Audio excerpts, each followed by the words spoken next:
something's living under my teeth. Whenever I chew, it screams. I had to stop eating. Now, I blend everything up and drink it so I don't have to hear the sound anymore. Brushing my teeth is out. More screaming. Blood-curdling shrieks, only stopping when I don't apply pressure. Even when I sleep, if my mouth closes and my teeth click together, my ears are pierced with the sounds of agony. It's been a couple months, and my mouth is a wreck. The dental issues plaguing me throughout my adult life have only gotten worse. I have no job, so that means no insurance. My crippling depression and anxiety mean I won't take a trip to the dentist or the emergency room. My gums bleed with the slightest touch, and they are terribly swollen and red. The gums surrounding the bottom two front teeth have started to recede downward and out, leaving a pocket of about 1/8 of an inch. The few blended meals I've had since the pocket showed up have filled it with bits of food. Whenever I try to extract it, I'm deafened by the sound. I leave it to rot inside.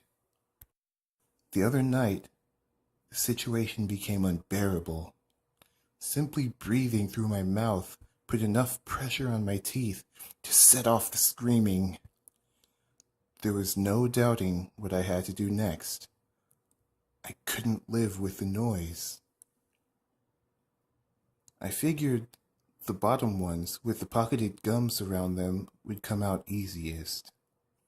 I stood in front of the bathroom mirror with the desk lamp balanced on the sink. I wanted a lot of light on the area where I'd work. As soon as I touched the pliers to one of the bottom teeth, the screaming started. The volume intensified as I got a grip. I could barely see anything, and my head spun from the overwhelming volume. With all the strength I could muster, I yanked the tooth down and away from me, bending it at a 90-degree angle. It came out with a crunch and the screaming stopped. Blood drooled from the hole in my gums. Now that the tooth was gone, I could see how bad the infection had gotten. Food that rotted in the pocket was a magnet for bacteria, and an abscess was plainly visible deep under the gum line and near what I assumed was my jawbone. Before I could lose my nerve, I grasped a tooth nearest the hole and pulled it out too. Somehow, screaming didn't seem as loud that time. My ears still rang and tears flooded from my eyes, but I could swear there was less to the sound. Exhausted, I downed 6 Tylenol and went to bed. The next day would be busy, and I needed my strength. I woke up in agony.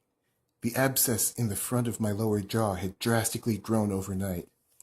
Its beige form pushed upward from the empty sockets and was poking out like a fat larva that pressed on the nerves under the neighboring teeth. I don't know how that didn't provoke the screaming. Back in the bathroom, I examined the abscess as best I could. Then I poked it with my tongue. Poked it too hard, I guess.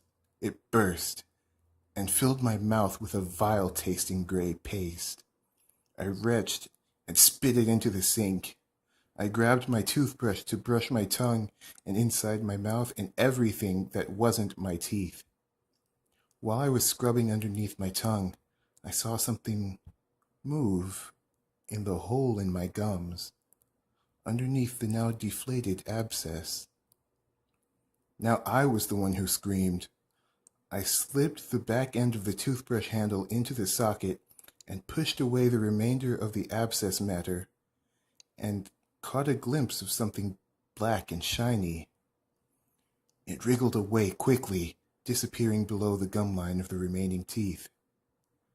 My ears filled with an astonishing racket. This time it was different.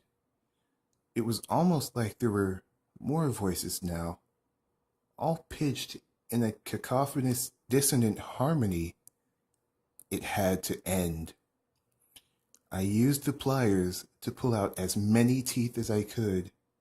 The ones in front didn't give up much of a fight, but the molars were horrible.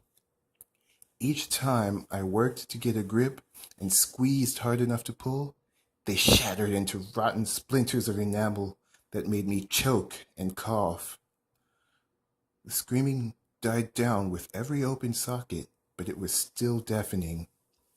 Without many options, I grasped the exposed roots left by the burst molars and pulled. The screaming was replaced by the sound of 1,000 shrubs being simultaneously pulled from the ground, and white pain exploded through my head. When I succeeded in yanking out the last one, a double-rooted wisdom tooth, the screaming stopped. Everything was silent. My mouth gouted blood and pustulent fluid into the sink.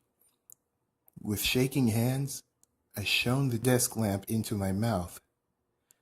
As I examined myself, I saw the shiny black thing. This time, I was more fascinated than terrified. It slid out from one of the rear sockets. It was thin and slick with blood and saliva. It kept pushing out, coiling itself on my tongue. More and more of its body escaped from the raw hole until my mouth was nearly full. Tilting my head downward, I let it spill out into the sink. It uncoiled like a garden hose onto the porcelain. Another 2 or so feet snaked out of my mouth until it was out of me. Then, without ceremony, it crawled down the drain. With no more screaming to disturb me, I slept like a baby.